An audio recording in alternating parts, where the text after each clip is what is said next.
International Women's Day!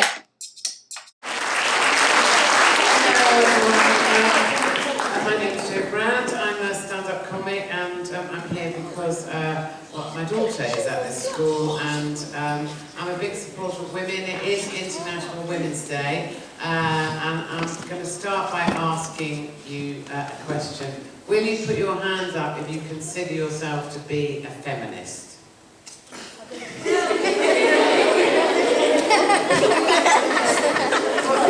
Actually, that is more impressive than the year that I've just been speaking to. So I would say probably about maybe a quarter of you, which is good. And would you put your hands up if you think that women should be paid the same as men for doing the same job? Suddenly we have a lot more feminists. Isn't that weird? Because actually, yeah, thank you, put your hands up. But what it actually comes down to in the end, what really feminism is about, it's about men and women being treated equally, and that's all there is to it. Now, I think the reason you're all a bit reluctant to say that you're feminist is because over the years, in the tabloid press, that's like the Sun, the Mirror, the Mail, feminists tend to be portrayed as old, fat, and not very attractive. Everyone's looking at me going, oh, you're one then, obviously. And yes, of course I am. Now, feminists have been rubbished in the press, and I think that's why particularly young women are reluctant to say that they are one. So we're here today to just talk to you in a very general sense. That's why we've invited boys as well, because we think it's very important for boys to support girls and women if things are going to change. And if you think things are vaguely all right and you're thinking, oh, what's all the fuss about, why are we here? Well, the fact of the matter is, let me just give you a statistic, is that women, on the whole, in most jobs right across the board, earn 15% less than men for doing the same job. So even if we just started there, and there are a lot of other issues I could talk about, but I won't. But I think that's appalling in this day and age, that for doing the same job, women earn less. So what's going to be happening today is we have two speakers for you today. There's a mix of speakers today. Some of them are very high profile, they have very high profile jobs and are very well known to the media, and also a mix of, with them, of mothers of children who are here at this school, so you can get a flavour of different sorts of jobs. We're going to have some question and answer sessions at the end. And if you think I'm a bit glamorous and a bit showbiz, I can tell you, by the way, you're looking at me. Let me just tell you something very quick before we start. I actually have the same hairdresser as Kate Middleton. Isn't that impressive? He's told me not to tell anyone because he thinks that if people know, she'll sack him. Because my hair's so awful, isn't it? Yes, it is. So, let's move on and start off. As I say, we've got two speakers for you today. And we're going to start with someone who has become like a good friend of mine over the years. She's a radio producer called Fiona Day. I first met her quite a few years ago, wasn't it, Fiona, when myself and Mark Lamar used to cover for Jonathan Ross when he was on holiday on Radio 2 on Saturday mornings. And then I don't even know if you're old enough to know, but there was an incident involving Russell Brand and Jonathan Ross, which caused a lot of trouble in radio. Lots of people resigned, and the person that was in charge of Radio 2 who liked me and Mark resigned, and unfortunately a person was employed who hated me and Mark, so we lost our job at that point, but we didn't really mind because we had other things to do. So Fiona works in radio. She worked her way up from a relatively, she'll tell you about it, from not a position of having gone to Oxford or Cambridge, which is to some extent what the BBC's like. So she's going to tell you all about that, and you'll have a chance to ask her questions at the end. So will you please welcome Fiona Day?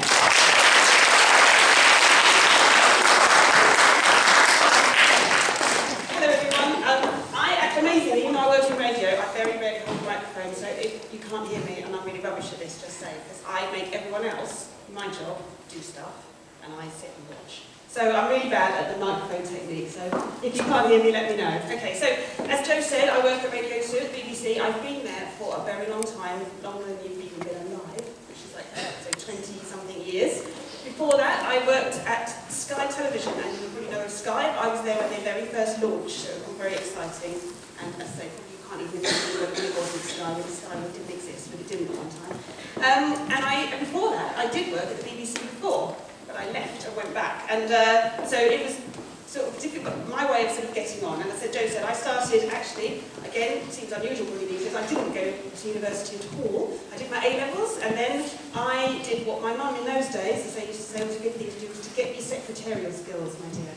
Become a nice little secretary. So I did exactly what my mother told me, I'm a good girl, and got my typing and shorthand up. And again, before emails and computers, when we used to type all our letters out, I did that for a couple of years, but I really deep down wanted to work with something to do with music. I absolutely love music, really wanted to work in music or media.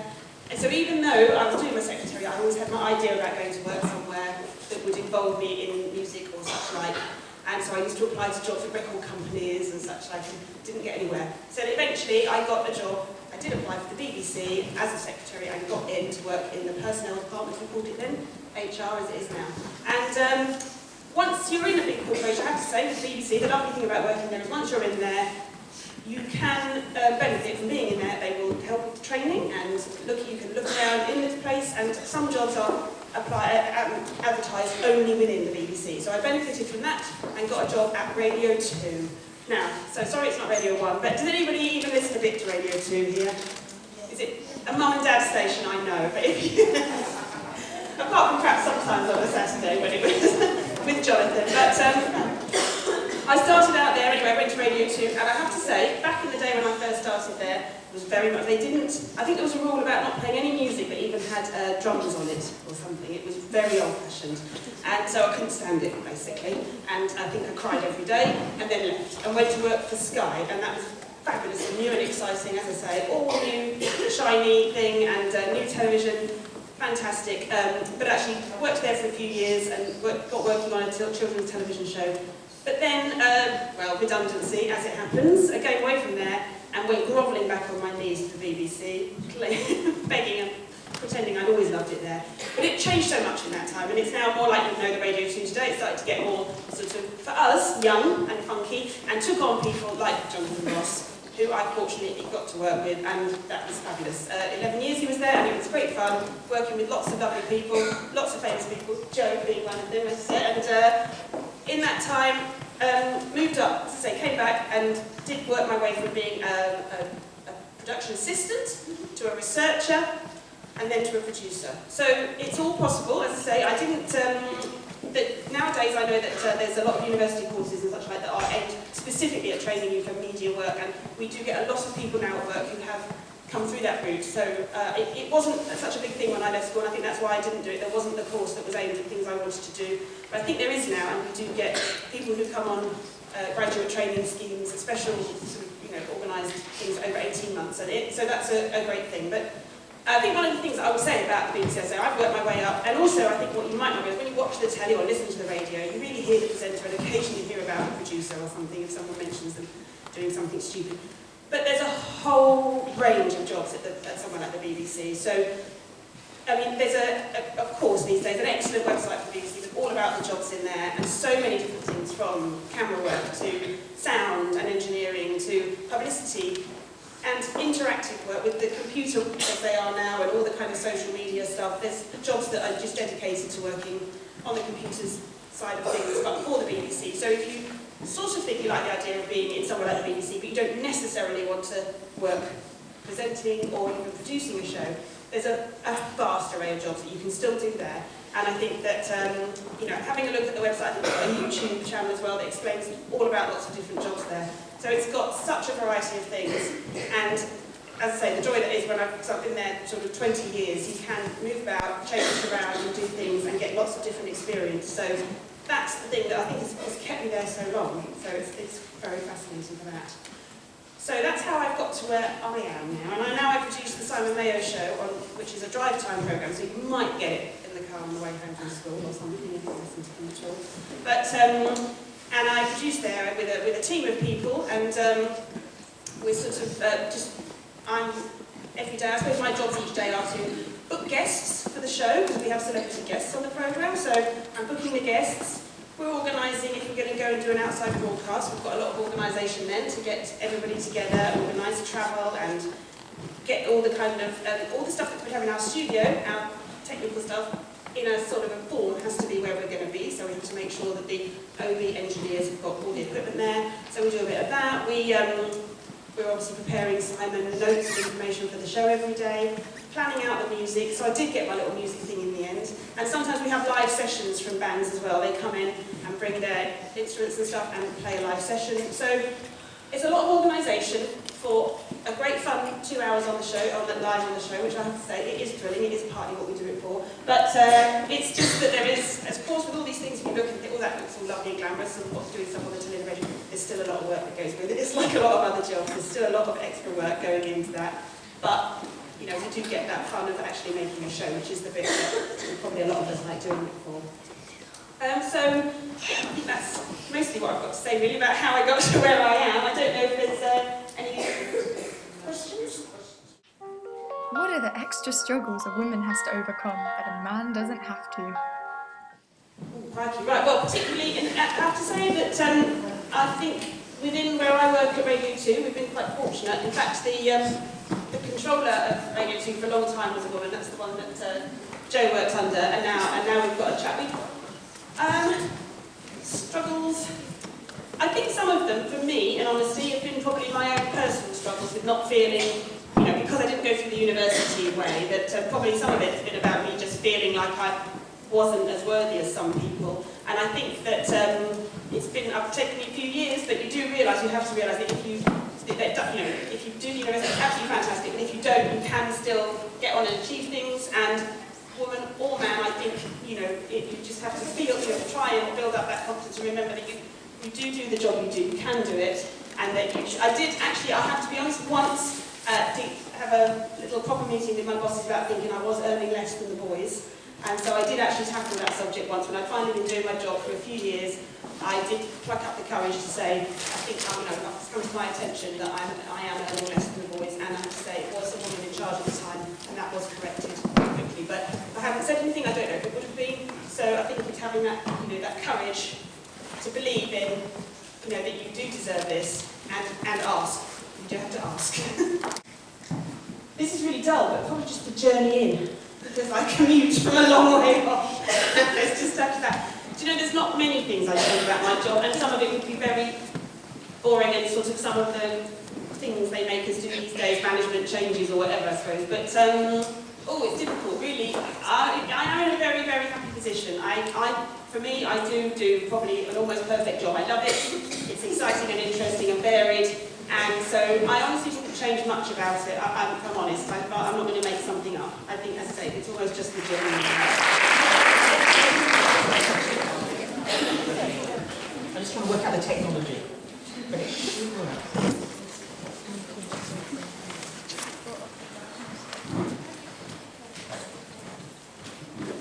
So, I want to talk about two things today. Now, the first thing I want to talk about is the power of dreams.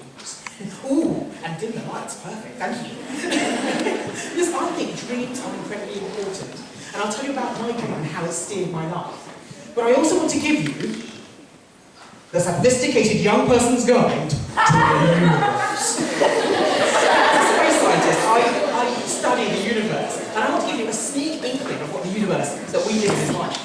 So, first of all, a brief introduction. Who is the crazy woman standing in front of you? Well, my full name is Dr. Maria Darren Pocock, and I'm a space scientist. Now, it's funny because when I say I'm a space scientist, quite casually, people usually do a double take, and I'll tell you why in a minute. Well, I'm a space scientist, and I wasn't always a space scientist. So I was born in London, and my parents come from Nigeria, and I was actually grew up in Camden, so I'm on the other side of the river, I'm afraid. And I went to school in the southeast of England, and unfortunately, because my parents broke up when I was quite young, I went to 13 different schools when I was growing up. And also, I suffered from dyslexia, and so when I first went to school, I absolutely hated it, because it was all about reading and writing, and I just couldn't get the hang of it. So I did actually hate school. But I was saved by science, because although I'm dyslexics, they're not silly or stupid or anything, it's just their brains work in different ways. And dyslexics are quite logical. And I discovered that I was quite logical, and so science really was a subject for me. So I was saved by science. And so after going to 13 different schools, I went to Imperial College in London, where I got a degree in physics and then a PhD in mechanical engineering, which is why I can call myself Dr. Maggie today. And until recently, I was working at Astrium Limited, which is the third largest space company in the world, building satellites there that go up in space. And I also have a fellowship at the University College London, which is also not too far away from here, which enables me to sort of go out and speak to people. And I have my own company. I'm a bit busy, actually. I've got my own company, and I also do some television work. And I also have a very special lady over there, who's my daughter, and I'll tell you a bit more about her too. Okay, so that's me. The sort of things I get up to. I like to come up with really mad ideas and see if I can make them come to fruition. So a few years ago, I set up a project with Blue Peter, and this is me with one of the presenters from Blue Peter. And when I was a kid, I always wanted a Blue Peter badge. That was one of my desires in life. And I was always trying to work out a way of getting one. And I did actually recently, I got a Blue Peter badge. Because I gave Blue Peter a satellite worth £13 million, and they gave me a Blue Peter badge. So I think I've been slightly conned, but it was worth it. And this was a satellite called Blue Peter 1. And I quite like the name, because it implies that there might be a Blue Peter 2 in the future. And this was a satellite that went into space, and we badged it out with Blue Peter. So I do crazy things like that. But I also do sort of cutting-edge newspapers. I don't know if anyone recognises the grey-haired chap. Here's a journalist called Jeremy Paxman, and he's known as the Rottweiler for politicians, because sometimes he really savages politicians. He asks them questions and he won't let them get away with not answering. And so I was invited to give actually onto Newsnight, and I was really nervous because I know what his reputation's like. I didn't tell him, but I was doing a live demonstration, which is never do live demonstrations on television, but it worked out beautifully. And they were really impressed, and so they put it on the web. So if you want to see this demonstration, I think if you put Newsnight and then my surname, Adair, into Google, you'll come up and you can actually see what happens. And so that's the sort of thing I get up to. But recently my life has changed a lot because of this one, Lauren. And so I was working as a space scientist, and I have been for 10 years. And I started doing some science communication work. Yes, it's you. But when my daughter came along, I'm not doing so much space science anymore, but I'm looking after her and doing lots of science communication. So through my company, I still do some space work, because space, I love being a scientist and I love space, so I don't want to miss out on that. And so over the past few months, I must admit, my big opportunity came with the BBC about 2 days after Lauren was born, because I wasn't very well when she was born, and I was stuck in hospital, and an email came through from the BBC saying, would you like to make a documentary about the moon? And I said, yes, hold it, I've just had a baby, is that okay? And the BBC said, yes, it should be fine. And that's one of my messages to you, be an opportunist. Because opportunities, grab them when they come, and you'll see where they take you. Because I grabbed this opportunity, and I must admit it was really hard work. Because at 5 months old, we started filming, and so we were travelling all over the place. I'll show you some of the places we went. So we went to Vegas, we went to Hollywood, and so far Lois had 60 flights across the world. She's been to the States 5 times, she's been to Japan, and also I think this is one of the best pictures to show. This is the Waterstones in Aberdeen, so we do get around to some of the best places. And so my life has changed quite radically, but I think it shows that careers can be quite varied, and that childcare and work can go hand in hand.